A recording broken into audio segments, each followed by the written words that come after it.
বোকাচানতো বন্দে মাতৰমৰ 150 সংখ্যক বৰ্ষপূৰ্তি উপলক্ষে সমূহীয়াভাৱে পৰিৱেশন কৰে বন্দে মাতৰম গীত।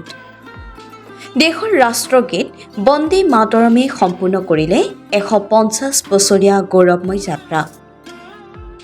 1875 চনত মহান সাহিত্যিক বংকিম চন্দ্ৰ চট্টোপাধ্যায়ে যি সংগীতৰ সৃষ্টি কৰিছিল, সেই গীত কেৱল কাব্যৰ এক উৎকৃষ্ট নিদৰ্শন নহয়, ই হৈছে ভাৰতীয় ৰাষ্ট্ৰ চেতনাৰ এক পবিত্ৰ প্ৰতীক।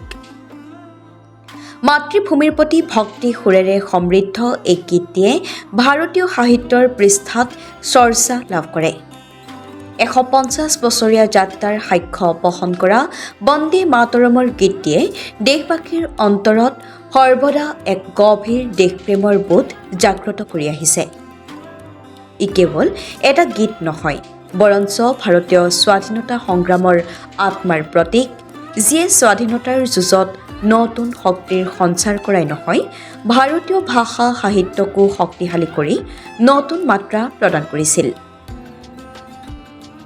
আজি বোকাজান থানাৰ উদ্যোগত শুকানজান লাডুলাল তেল ডিপুৰ সন্মুখত ৰাষ্ট্ৰীয়তাবাদ আৰু একতাৰ অনন্য প্ৰতীক বিষয় হিচাপে লৈ 23 নং অসম পুলিচ বেটেলিয়নৰ আৰক্ষীসকলে বোকাজান মহকুমাৰ মহকুমা আৰক্ষী বিষয়া ৰুস্তম ৰাজ ব্ৰহ্ম, বোকাজান থানাৰ বিষয়া নৱ কুমাৰ শইকীয়া আৰু নাগৰিক সমিতি, থানা সমিতিৰ লগতে স্থানীয় ব্যক্তিসকলৰ উপস্থিতিত বন্দে মাতৰমৰ 150 সংখ্যক বৰ্ষপূৰ্তি উপলক্ষে গীতটিৰ সমূহীয়া পৰিৱেশন কৰে।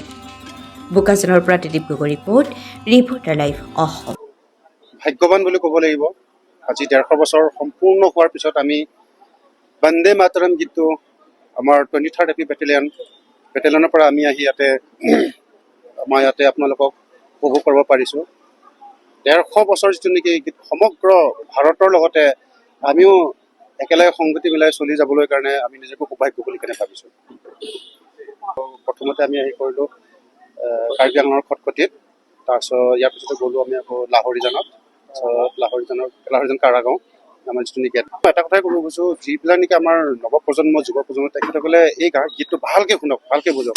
এতিয়া বিশেষকৈ ক'বলৈ খুজিব গ'লে এই গীতটি ৰাষ্ট্ৰীয় গীত যিটো নেকি তেখেতসকলে প্ৰায় নাজানে, চৰকাৰীও মানে ভালকৈ নাজানে। গতিকে এই গীতটোক লৈ কিনে কিমানখিনি যে কাহিনী আছে, এই গীতটিক লৈ কিমান মানুহ আমাৰ শ্বহীদ হৈছে, এই গীতটিৰ বিষয়ে মেইন বস্তুটো জানিবলৈ কাৰণে তেখেতসকলক মই মানে মোৰ ফালৰ পৰা অনুৰোধ জনাব বিচাৰিছোঁ। আৰু ডিপুত যাম, ডিপুত যাই তাৰপিছত ককলিয়াত যাম। আমাৰ 2দিনীয়া কাৰ্যসূচী কাৰ্বি আংলং চিলনী 23rd AP বেটেলিয়ন।